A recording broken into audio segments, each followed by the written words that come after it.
Hi friends, నేను సమోసా తయారు చేసుకోవడం లాంగ్ వీడియో పెడతా అన్నాను కదా. చూడండి, సమోసా రెడీ చేయడం. ఉడకబెట్టిన ఆలుగడ్డలు పొట్టు తీసుకోవాలి, ఉల్లిగడ్డలు పొట్టు తీసి పెట్టేసుకోవాలి. నేను మైదాపిండిలోనే కొంచెం ఆయిల్ వేస్తున్నాను.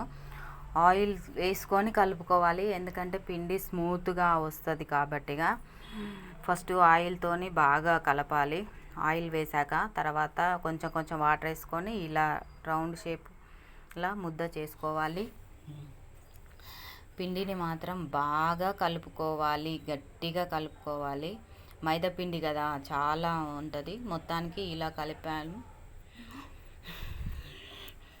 తర్వాత ఆనియన్స్ చిన్న కట్ చేసుకొని దాంట్లో కరివేపాకు కొంచెం వేసుకోవాలి టేస్ట్ కోసం. ఇప్పుడు మసాలా కర్రీ రెడీ చేసుకుందాం. సమోసాకి ఒక గిన్నె పెట్టుకొని దాంట్లోకి పోపు దినుసులు వేసుకున్నాము. జీలకర్ర, ఆవాలు, శనగపప్పు వేసుకొని బాగా కొంచెం అల్లం వెల్లుల్లి పేస్ట్ కూడా వేసుకుంటున్నాము. కొంచెం ఎక్కువనే వేసుకోవాలి అల్లం వెల్లుల్లి పేస్టు, ఎందుకంటే సమోసా కర్రీ కదా. కర్రీకి బాగా కలపాలి. మధ్య మధ్యలో అల్లం వేసాక అడుగు అంటుద్ది కదా, అలా అని. తర్వాత ఆనియన్స్, కరివేపాకు రెండు కలిపి బాగా మిక్సింగ్ వచ్చే వరకు కలపాలి. మొత్తం ఫ్రై అవ్వాలి. ఆనియన్స్ను కరివేపాకు ఫ్రై అయ్యాక కొంచెం సాల్ట్ వేసుకోవాలి. కొంచెం కారం వేసుకోవాలి, మళ్ళీ కొంచెం సాల్ట్ వేసుకోవాలి తగినంత. ఎక్కువని కాదు, మళ్ళీ ఎక్కువైపోద్ది ఎక్కువ వేస్తే.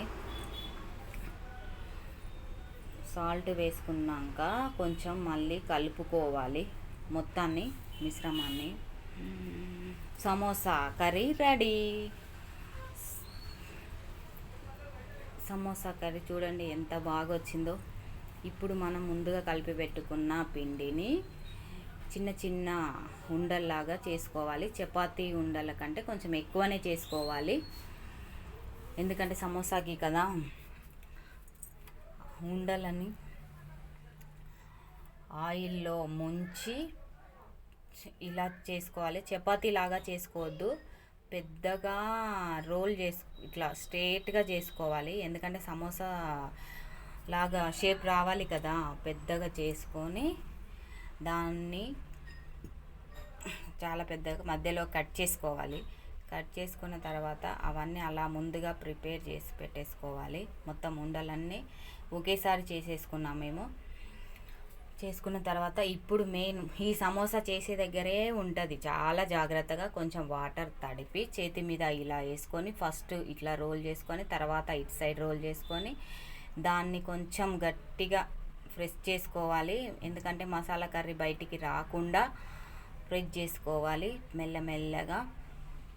ఎక్కువ చేస్తే మళ్ళీ పిండి పోతుంది. ఇప్పుడు ముందుగా ప్రిపేర్ చేసుకున్న మసాలా కర్రీ అందులో యాడ్ చేసుకోవాలి. మధ్యలో మొత్తం మంచిగా చేసుకొని మళ్ళీ పైన కొంచెం వాటర్ తడిపి అలా యాడ్ చేసుకొని అటు సైడ్ ఇటు సైడ్ రోల్ చేసుకోవాలి. కొంచెం గట్టిగా ప్రెస్ చేసుకోవాలి, ఎందుకంటే మనం ఆయిల్లో డీప్ ఫ్రై చేసేటప్పుడు మసాలా కర్రీ బయటికి రాకుండా చేసేసుకోవాలి. మెయిన్ సమోసా చేయడంలోనే ఉంటుంది. చూడండి ఇలా చేసాం మేము, ఇలా సమోసా షేప్ వచ్చింది. ఇప్పుడు ముందుగా ఒక దాంట్లో ఆయిల్ తీసుకొని, ఆయిల్ బాగా వేడి ఎక్కొద్దు, కొంచెం నార్మల్గానే కాగాలి వేడి, ఎందుకంటే సమోసాలుకి మన నార్మల్ లాగా కాకుండా నార్మల్గా ఆయిల్ అనేది ఎక్కువ కాలితే సమోసాలల్లో లోపల ఉన్నది ఉడకదు కదా. అందుకనే నార్మల్గా వేడి కాగానే ఒక్కొక్కటి మెల్లమెల్లగా ఆయిల్లోకి వేయాలి ఒకేసారి, ఎందుకంటే సమోసాలో మసాలా బయటికి వస్తుంది కదా. అలా అని మెల్లమెల్లగా ఒక్కొక్కటి వేసుకుంటున్నాము. సమోసాలు రెడీ చేయడం చాలా అంటే చాలా ఇబ్బంది. చూడండి కొద్దిసేపు మనం అసలు కలపొద్దు సమోసాలని, మొత్తం పైకి వచ్చాయి. అవే వచ్చిన తర్వాత కలపాలి, మెల్లమెల్లగా కలపాలి, చాలా జాగ్రత్తగా కలపాలి. రెడ్ బ్రౌన్ షేడ్ రాగానే తీసేసేయాలి. ఇంకో ప్లేట్లకు తీసేసుకుంటున్నాము. సమోసాలు రెడ్గా రావాలి. తర్వాత సర్వింగ్ చేస్తున్నాము ప్లేట్లోకి. సమోసా రెడీ. దీంతో పాటు ఈ పచ్చిమిర్చి కాంబినేషన్ గార్నిష్ చేస్తే చాలా బాగుంటుంది సమోసా. చూడండి, సమోసా రెడీ అయిపోయింది. పచ్చిమిర్చితోని గార్నిష్ చేసుకున్నాము, చాలా బాగుంది. మన వీడియోని ఇంకెవరైనా సబ్స్క్రైబ్ చేసుకోండి, లైక్ చేయండి, షేర్ చేయండి, సబ్స్క్రైబ్ చేసుకోండి మరిన్ని వీడియోస్ కోసం. ఈరోజు సమోసా రెడీ. ఎలా ఉందో నాకు కామెంట్ సెక్షన్లో చెప్పండి. చాలా బాగుంది కదా సమోసా అయితే. మీరు కంపల్సరీ ప్రతి ఒక్కళ్ళు ట్రై చేయండి. ఇంకా మరిన్ని వీడియోస్ చాలా చేయాలి.